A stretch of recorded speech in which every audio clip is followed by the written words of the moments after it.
تو صلاح الدین پمر صاحب سے متعلق اب چونکہ فل کورٹ کا اجلاس ہو گیا ہے، ذرائع سے یہ خبر جو ہے پتہ چل سکتی ہے، نکالنا پڑے گی کہ آیا کہ 27ویں آئینی ترمیم پہ کوئی بات ہوئی ہے، لیکن جو موقف صلاح الدین پمر صاحب نے لے لیا تھا اس کے بعد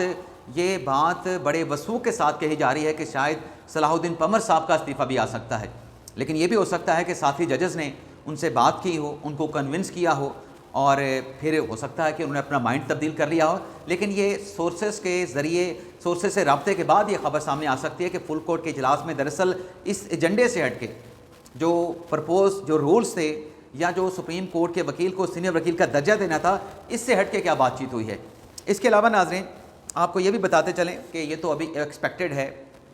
صلاح الدین پمر صاحب کے حوالے سے، لیکن مخدوم علی خان صاحب جو کہ لا کمیشن کے سربراہ، لا کمیشن کے رکن تھے، اور chief justice Yahya Afridi law and justice commission کے سربراہ ہیں، چیئرمین ہیں، لیکن مخدوم علی خان صاحب نے بھی لا کمیشن کے رکن کے یا ممبر کی حیثیت سے استعفیٰ دے دیا ہے کہ وہ 27ویں آئینی ترمیم کے بعد جو 2 ڈویژن آگے ہیں یا جو عدالتی سپریم کورٹ میں بائیفرکیٹ کیا گیا ہے، کیٹیگریز بنا دی گئی ہیں، تو انہوں نے بھی لا کمیشن کا حصہ بننے سے جو ہے وہ ریزائن کر کے جو ہے وہ معذرت کر لی ہے، تو وہ بھی اپنے عہدے پہ برقرار نہیں رہے۔ باقی جو 2 ججز کے استعفے کا معاملہ تھا اس پر آج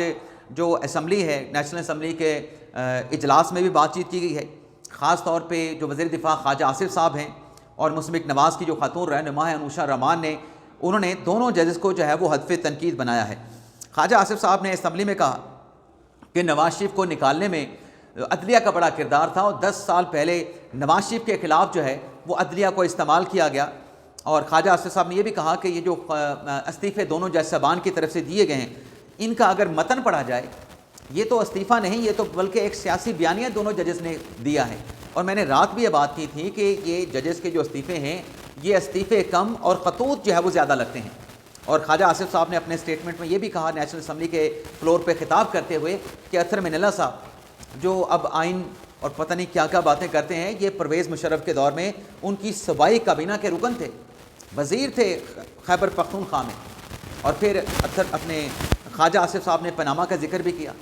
کہ کیسے پاناما کے کیس میں عدلیہ کو استعمال کیا گیا، ایک سازش تیار ہوئی جس میں سپریم کورٹ کے ججز بھی شامل ہوئے، آصف سعید کھوسہ کا نام لیا انہوں نے، ثاقب نثار کا نام لیا، جسٹس امرتا بندیال کا نام لیا، جسٹس اعجاز الحسن کا نام لیا، جسٹس منیب اختر کا نام لیا۔ تو خواجہ آصف صاحب یہ کہہ رہے تھے کہ یہ جو کچھ بھی ہوتا رہا، اب 27ویں آئینی ترمیم پہ انہوں نے کہا کہ عدلیہ کے دم پہ پاؤں آئے ہیں تو اب یہ شعر و شاعری کرنے بھی لگے ہیں،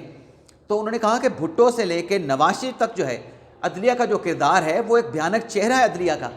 کہ کیسے حکومتیں گرائی گئیں، حکومتیں بنائی گئیں، وزراء اعظم کو، وفاقی وزراء کو، اس ایوان کے پارلیمنٹ کے ارکان کو گھر بھیجا گیا، پوری ایک تاریخ جو ہے وہ خواجہ آصف صاحب نے بیان کی ہے۔